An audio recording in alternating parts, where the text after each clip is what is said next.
Olá, amigos! Estamos chegando com mais prestação de serviço aqui na Rádio Sonho e vamos falar de diabetes. Esse mal que atinge milhares de brasileiros. Não é que a Embrapa está fazendo uma pesquisa com a pitaia, conhecida como fruta do dragão. Será que ela vai agir sobre a diabetes? Nós vamos conversar aqui com o pesquisador da Embrapa, professor Guilherme Julião Zoccolo. Tudo bem, professor? Tudo bem. Satisfação estar com vocês, com os ouvintes. Bom dia a todos. Muito obrigado pelo convite, fico muito honrado. Muito bem. Como é que é essa história da pitaia? A pitaia é uma fruta, né? Ela já está comprovado que ela age sobre a diabetes? Então, a pitaia é uma fruta, né? E, na verdade, é o seguinte, essas pesquisas, elas estão em uma fase em que nós fazemos modelos em animais, né? Utilizamos modelos em animais, em ratos, e para dizer que está comprovado, para dizer que a coisa realmente, digamos, seja 100% eficaz, a gente precisa fazer os testes em humanos, então, nós temos um caminho mais longo pela frente, né? E eu começo sempre a falar disso e eu gostaria de frisar, né, muito para o nosso ouvinte, que é o seguinte: jamais, em hipótese alguma, qualquer fruta que seja, ela vai substituir a medicação e os tratamentos tradicionais, né? A gente está falando aqui de um conceito de alimento funcional, né? O que seria esse alimento funcional? Ele é um alimento que ele confere algumas características que são benéficas, trazem benefícios, o consumo deles trazem benefícios aos seres humanos, né?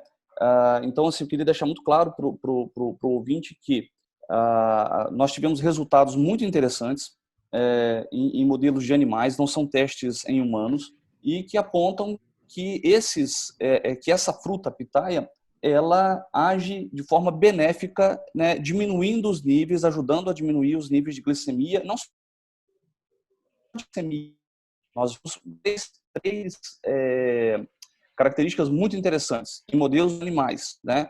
Ratos e peixes. E vale frisar também que esses modelos são modelos aceitos internacionalmente, são completamente, digamos, não há problemas em relação a esses testes com animais, enfim, tudo obedecendo critérios éticos, né? A ética científica. Mas o que acontece? Houve sim uma redução dos níveis de glicemia nesses modelos animais, o que aponta para o fato da fruta ter uma funcionalidade. Quando a gente diz que a fruta tem uma funcionalidade, a gente como, por exemplo, vou te dar um exemplo assim que é muito consagrado, né? O maracujá, por exemplo, é uma fruta funcional que tem uma atividade ansiolítica, né? Ele é bom para combater a ansiedade, mas o maracujá jamais vai substituir a utilização dos ansiolíticos dos medicamentos normais. Agora, professor, como é que viria, né, no caso, a pitaia? Ela tá espremida, ela está comprimida? Como é que foi a aplicação em ratos e peixes? Você sabe que uma coisa que foi muito interessante, sua pergunta é ótima. Por quê? O interessante foi que nós pegamos a polpa da pitaia in natura. Então, assim, simulando o consumo humano, né? O próprio, você compra a fruta, vai e consome, e a gente viu que numa dose de 400 miligramas por quilograma, ela tinha um efeito eficaz, não só contra ajudando na redução da diabetes, dos níveis de açúcar no sangue. Também ela atuou com a parte de colesterol. Então, a gente testou isso em ratos dislipidêmicos, né, com problemas com triglicerídeos. Ela baixou esses níveis e também ela ajuda no controle da ansiedade. Mas eu queria frisar muito, porque isso dá muita confusão às vezes, pelo seguinte: quando a gente está falando para a população e mostrando para a população que a Embrapa está introduzindo uma fruta no Brasil. A pitaia, só para você ter uma ideia, a pitaia não é uma fruta exótica, ela vem lá do Sudeste Asiático, né? E nós percebemos, ela é uma cactácea. Então, esse estudo, né, ele teve origem no Nordeste, em Fortaleza, e a nossa ideia aqui em Embrapa, porque você pode perguntar assim, por que uma empresa agrícola está estudando a funcionalidade de uma fruta, né? A gente está querendo mostrar, a gente está querendo introduzir essa fruta no Brasil não só pelas características sensoriais que são muito boas, é uma fruta muito gostosa, mas também pelo fato de ser uma cactácea e ela plantada na região nordestina do semiárido, plantada nas regiões de grande seca, ela é uma fruta que não tem problemas com pegada hídrica, não tem problemas com a questão de irrigação. Então, a gente consegue propagar uma fruta dessa na região do semiárido nordestino, dando valor agregado a ela, né? Porque atribuindo essas funcionalidades, esses estudos, e abrindo uma oportunidade de renda para o sertanejo, né? E que pode mudar todo o panorama de uma região agrícola, né? Que pode mudar, revolucionar.